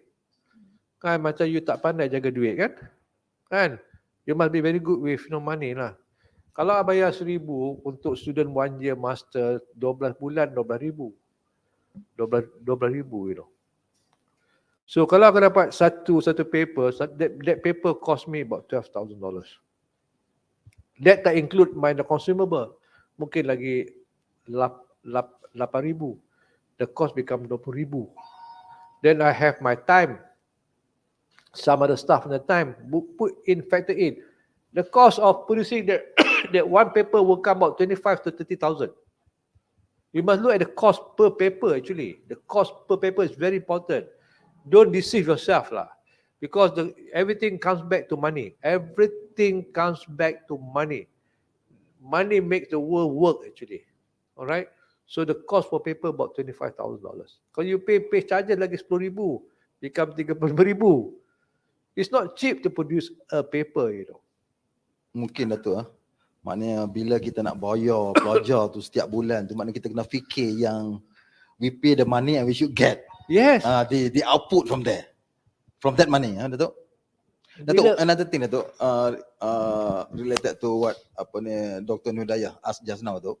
Jadi katakan Datuk dapat research grant, Datuk ada duit, student tak ada. So how to get a student? I want to give you the answer, Professor Yusof.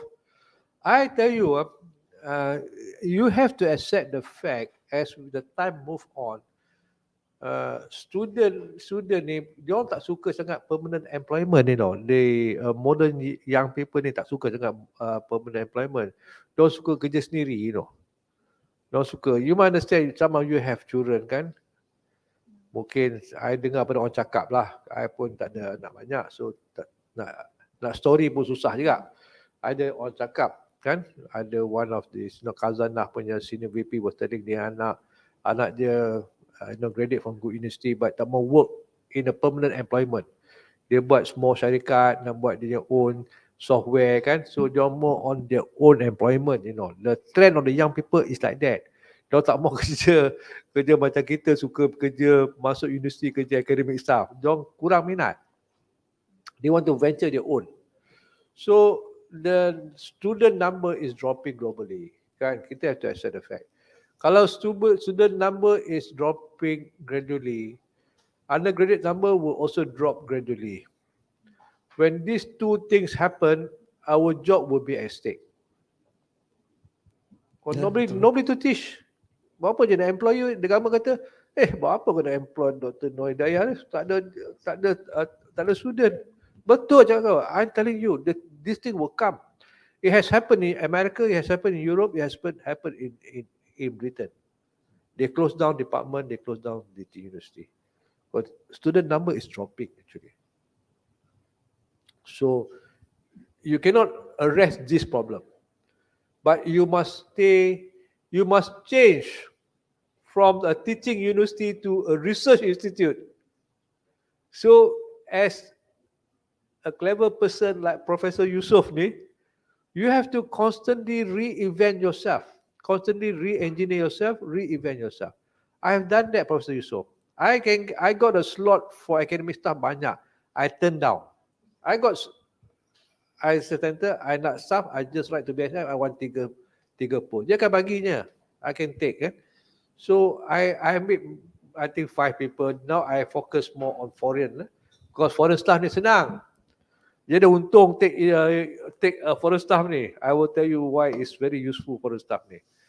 They will come and work. They want to get publication ni. Alright? Dia clear mind, they clear. They want publication. They have no chance in their country to do publication. So they come, they get facility, they want to do publication. So they will work for you. They give you publication. So kalau dia 3-4 tahun you dah tak minat dengan dia, you think that it's not productive, you don't have to renew contract. That is very easy. Tapi kalau staff sendiri you tak boleh buang. It's complicated. So I have about 5 academic staff, mungkin 2, I'm going to recruit another 2 more foreign academic staff. But dia punya formula to go through is Professor Yusof. Some center in my place, dia orang ada tempat 13 academic staff. I told the human resource, I don't want academic staff, I want research officer. I don't want academic staff. Because research officer, my number of students is dropping. My number of students is dropping actually. So I need somebody to do research. Ada banyak facility orang tak pakai, buat apa? So how I invent myself, I open my facility my facility to anybody in this country to use, free of charge. You know, you have to be creative and innovative. At the end, I have to produce publication. Kalau I sendiri tak ada student nak produce that publication, where do I get the student? I cannot get. Mungkin dah saturated. That's all I can get. But I need to meet my target, yearly target I have. Publication. That's what the university put onto us. So I open my lab to UPM, UTM. You pakailah. They will send the student. When they send the student, when they publish, they put your name. So meaning that, you write example, other people, your student. when we have a research grant, we do not have, in case we do not have student, so maybe we need to think to have to do a research collaboration. Research collaboration. That is the future. Orang lain tak mau buka lab, kedekut, bukan duit dia beli equipment tu. Nobody take out the money to buy anything. I don't know lah, Profesor itu mungkin you bawa keluar duit you. Tapi I don't spend my money to buy anything kat lab pun. It's all the state money kan. It's all the government money kan. Kami pun sama tu. Duit apa ni rakyat, bukan hak you pun. Kalau you pencen, you kena tinggal je. Apa yang you nak control sangat. I don't control. So I buka to UPM, UTM, they have no facility. They come, they send the student. But the student, publish paper, you get your name. Sama tu, kami di Institute Sains tu memang kami open. Kita pada siapa open. researcher, lecturer yang nak guna, memang kita open. Mereka datang, kami boleh train. Guna instrumen kami sama-sama. Kita reinvent ourselves because kita have to be relevant. So kalau kita student number dropping, kita have to look away how we want to stay afloat to get publication. So kita employ research officer. Research officer ni full time research, dia tak ada ajar. They do not teach, they are not allowed to teach. But the only problem that they have problem, they cannot apply grant. Nanti kita punya weakness sekarang. Tapi kalau kita convene back to KPT, then mesti research officer from the university can apply grant, they can get their own grant. And they are full-time research, they have no teaching workload. So dia akan buat research for you tempat yang student you tak ada. Ya, bagus. So I told to BSM, I have meeting with you 2 months back, 1 month back. I say, you ada banyak warrant kat 300, you tak isi. You kata JPA, kita dah tak mau dah nak ambil academic staff. Kita nak tukar this warrant 300 academic staff ni kepada 300 RO. Kalau you ambil 300 RO, your publication, Profesor Yusof, akan mendadak naik. Because they are full time. Don't have to teach. It's not in dia punya job function. Not the job function. The time are research only. So kalau you tukar 300, you imagine kalau one people bagi 6 paper, 300 will give you 1,800 number. 1,800. So publication you naik, double, triple actually. Datuk, hari ni kita ada bersama kita kami punya senior research officer. Mana teknologis Irma?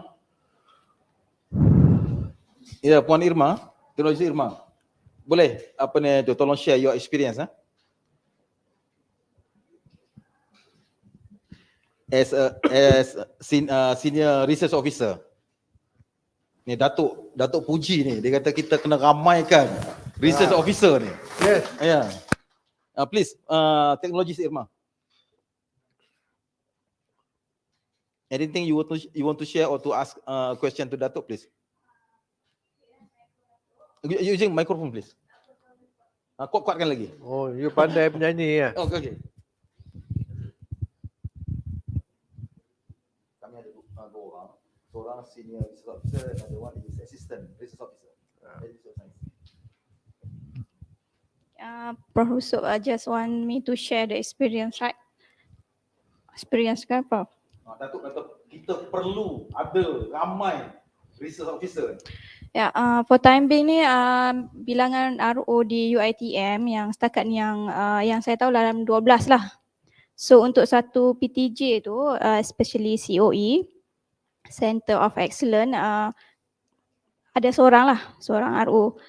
Walaupun satu PTJ hanya ada seorang research officer, but untuk another PTJ tu, walaupun berlainan bidang, kami ambil inisiatif sendiri sesama research officer untuk get into discussion and try to collaborate jugalah.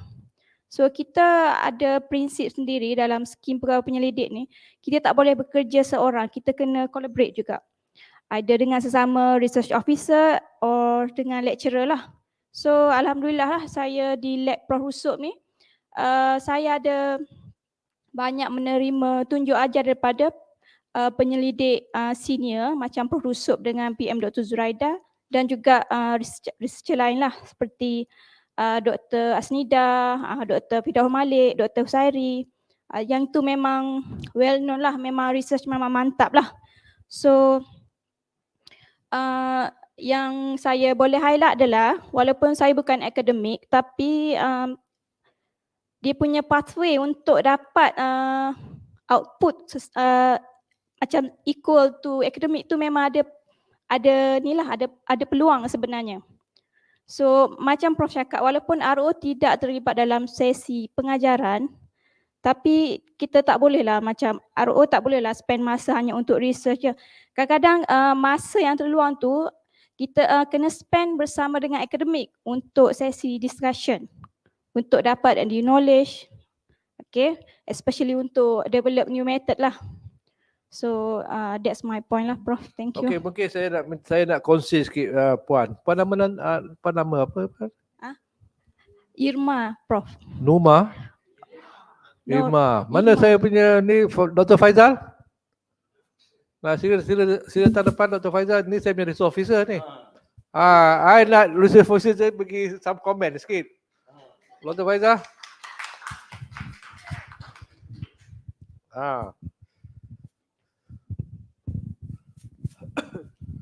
You nak komen sudah, please? Nak komen.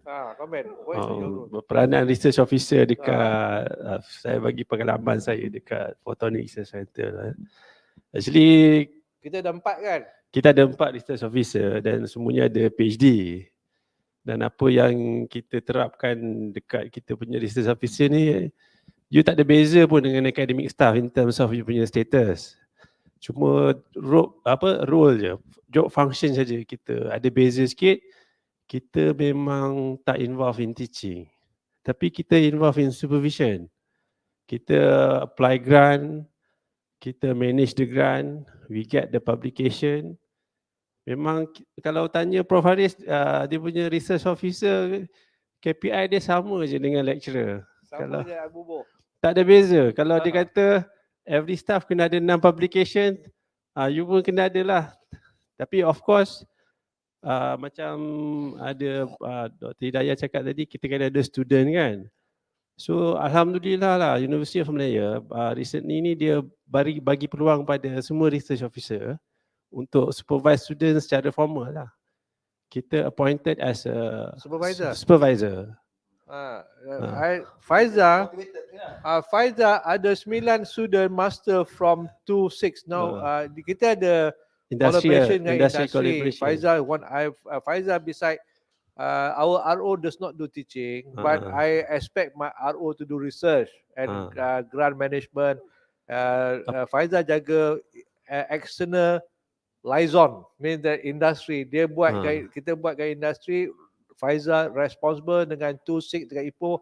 Kita supervise 35 student at one time.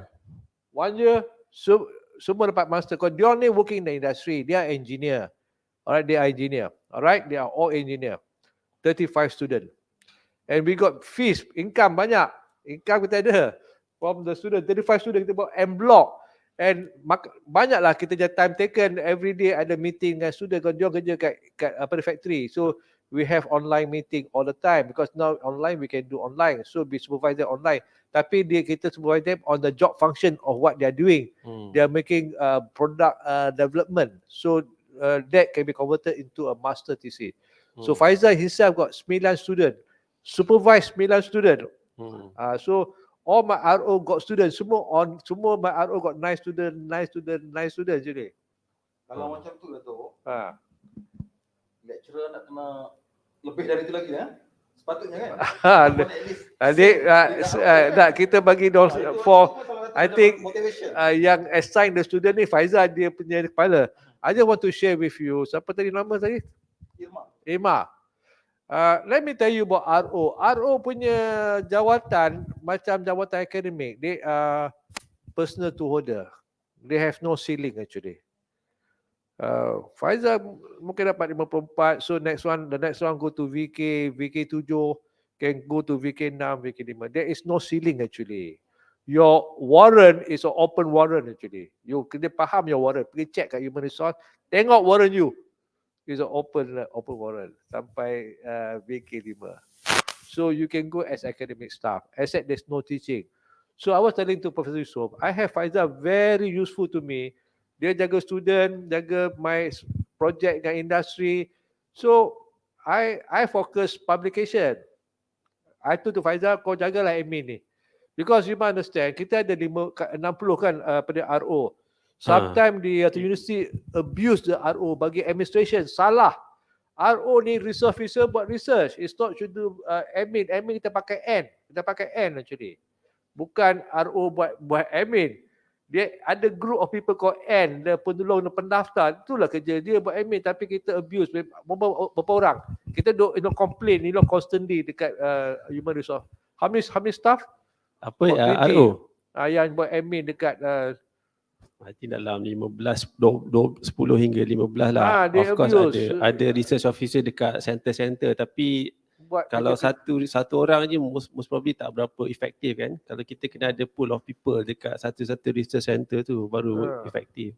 Macam dekat PRC kita ada at least 4. Hopefully kita boleh tambah lagi kan. I tengah nak minta lagi 2. I tengah nak fight dengan human resource lagi 2. Because I tell you Professor Yusof, bila your number of student declining, you have to reinvent yourself to take new group of people. The new group your research officer. So satu ni memang sikit lah. Not much you can do. So I have 4, I asking for 2 more. I want to move to 8. So I look at the number about 8 RO balance dengan 8 academic staff. So 1 to 1. So academic staff akan buat teaching half of the time to do research, but RO do full time research. Because beside the research, Faizal look at industry collaboration dengan this company. So they have PhD, they can do the same thing what academic staff can do actually. So I think Professor Yusof, research officer is the way to go for UiTM to move forward, because they are not involved in teaching. Dia akan melipatkan ganda publication institute science. Melipat ganda. You just take my word. Akan menambah lebih pada yang you boleh inginkan. We will discuss with our top management. Yes. Research officer is the way to go. Because kita very conventional. University ni academic staff. Tak adalah. I'm telling you, student number drop ni, kita university ni might one day have no more student. Then if you don't have no more student, your job will be at stake. So now we have to be a research institute to buat research ni. Mean that we work for industry. Now kita convert ourselves, we do a lot with industry collaboration. Now kita ada project dengan Samdabi, dengan Pintar Utama, Landslope. So Faizal look after all these things. So kita must be clever to reinvent ourselves. Yeah, I think we can have one more question. Dato', with us today, we have our postdoctoral researcher, Dr. Wen from Nigeria. Could you share some of your experience regarding the research? Yeah, please, Dr. Wen. Boleh tolong berikan pada Dr. Wen. Dapat sikit input. Kami punya staff jadi co-supervisor. Postdoctoral researcher. Yeah, please. All right. Thank you, Prof. Harid Ahmad and Professor Rousseau. Thanks so much for the research talk session. I really appreciate your wealth of experience. Just make me to remember our Professor Sazali, the one-time director of iOS. So, yeah, so as I listen to you, I just remember that we have somebody like you that's, the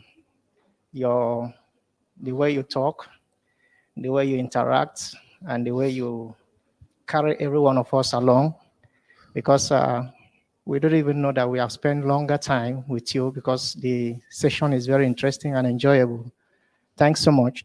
So my question, mine is not like a contribution, but just a question. And because we are looking at how to improve, how to motivate research team. So like in terms of as a researcher, or how do you, I want to improve my writing skill. I know very well that at least I can write, but if I see a very good write-up, I feel that it's a challenge and something worth emulating. So how will you advise us, like the young researchers, on how to improve our writing skill? Because most of the journals we are talking about, like Q1, Q2, and Scopus like that, though the journal publisher have created some committees like that, if your paper has been accepted, you can as well either contact them, the English committee, to be able to help in the, final write-up.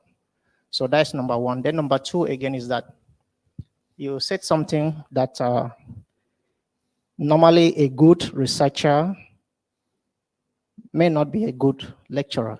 No, Am I right? I see it slightly different. Normally, a good researcher will can be a good teacher. Okay. And also a good lecturer may not be a good researcher, right? Yeah, may Okay, not be a good lecturer, but they can be a good lecturer. May not be a good researcher. May also be a good researcher. May Okay. not. Means that out of 100, maybe 20, 40 like that.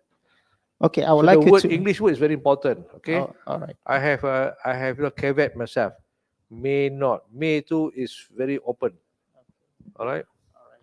So I would like you to explain a little more about that, because I am a researcher and also a lecturer. I enjoy both, but I think I'm more comfortable, a bit more comfortable as a researcher, because it's easier to sit down, create, and then work on some research, write it out, get it published. So, but the lecturing aspect is that you have to teach, you have to play around, manage the students, you have to supervise, you have to, especially in the area of marking, setting the exams, questions, marking period, and making the results available, quite taxing. But if you are as a researcher, you just focus on your research work and then sit down, work on it, and then get it published. So these are the areas I would like you to Okay, I will explain answer more. your Thank you, question sir. in this way, Doctor. Writing paper is not very difficult. One advice that I give to my student as well, I used to have quite a number of postdoc. At one time, I have about 9 postdoc, but now they cut down my number of postdoc for some obvious reason. So postdoc are quite useful, Professor Yusof. My postdoc also have the KPI the same, 6 paper also. I standardize everything. Postdoc, academic staff, research officer, all 6 paper, flat rate. To improve your writing skill, is very important, doctor, to read a paper a day. Like they say, this English saying, an apple a day will keep the doctor away. Have you heard about that? An apple a day will keep the doctor away. It's English phrase lah. So read a paper a day, you will eventually can write very well. You see how people write. There are people from various countries, avoid from China and so on, try to write from UK, Europe or US. See how they write the paper. That will give you some idea how to frame the paper in a very interesting manner. All right, that's the first question. The second question, in life, you have a choice, doctor. I like to do research, to be honest. I joined the academic life line was to do research. Teaching is my second priority, but I can teach. I have no problem to teach, but my interests are still doing research. That's why I end up in research center. I was from a department, but I moved completely to a research center. So we do research, but we provide teaching. I don't have to teach if I want to, but I still teach because I apa ni dalam bahasa Melayu saya tumpang dalam apa ni? Tumpang. Ha? Tumpang tu. Tumpang. Because our research center we stay in the science faculty building. It's not our building, so I have to be nice to them. So I make my staff teach one course a semester, but research center don't have to teach if we don't want to. Some of the research center in Israel, they don't teach. So they just focus on research. Research only. I teach because I shared the space with the science faculty. Itu they can throw me out. I don't know where to go. Mungkin I move on my whole lab to UiTM. So very interesting. If we do that every day, day by day, little by little, so one day we will be very passionate on that, and then one day we will be very professional on that. Yeah. You read every day. So you should try your best, to do it every day and practice, get practice. Yeah. Okay. So thank you very much, Dato'. Okay. Thank you for the time, Dato', Professor Yusof really, and Dr. Noor Hidayah for your we are time. very happy, Most Dato', welcome. to have Dato' today to discuss on this topic, Dato', the motivating research team, why it matters, memotivasikan pasukan penyelidikan, mengapa ia penting, Dato'. Jadi now I pass to Dr. Noor Hidayah to wrap up our forum today. Thank you. Thank you very much, Dato'. Thank you. Saya nak ucapkan ribuan terima kasih kepada Datuk dan juga Prof. Rusop untuk majlis yang penuh ilmiah pada hari Jumaat ni. Apa yang saya boleh summarize daripada penjelasan hari yang mulia, hari yang ilmiah, sangat ilmiah hari Jumaat kan. So saya summarizekan untuk perbincangan kita pada hari ini. Apa yang saya ambil point kat sini, sepatutnya untuk pergi ke next level, especially untuk Institute of Science ni actually satu institut yang besar compare dengan research group, Datuk, betul tak? So sepatutnya IUS tu lagi boleh pergi ke next level. Untuk dapatkan next level tu sepatutnya as a leader, Profesor mesti ada strategic dia sendiri, planning, sepatutnya mengikut strength masing-masing researcher untuk pergi lebih jauh. So at the same time juga researcher sepatutnya tidak berada pada comfort zone, sepatutnya lebih agresif, lebih produktif, so baru boleh membantu kita punya IUS lebih cemerlang dan lebih powerful pada masa akan datang. So terima kasih Datuk atas masa yang diluangkan. Saya sangat bertuah pada hari ini. Terima kasih Datuk.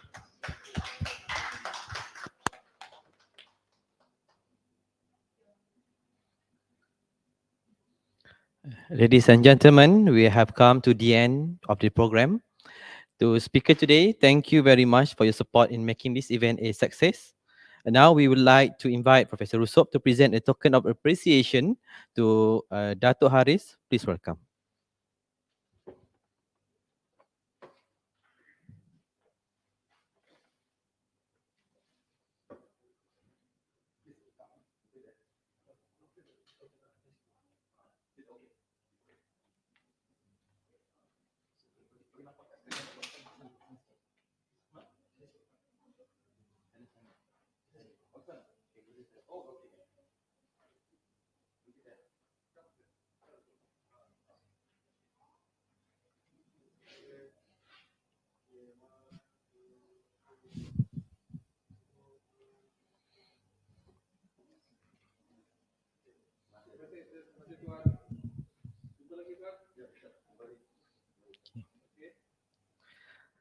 Thank you very much to Dato' Haris.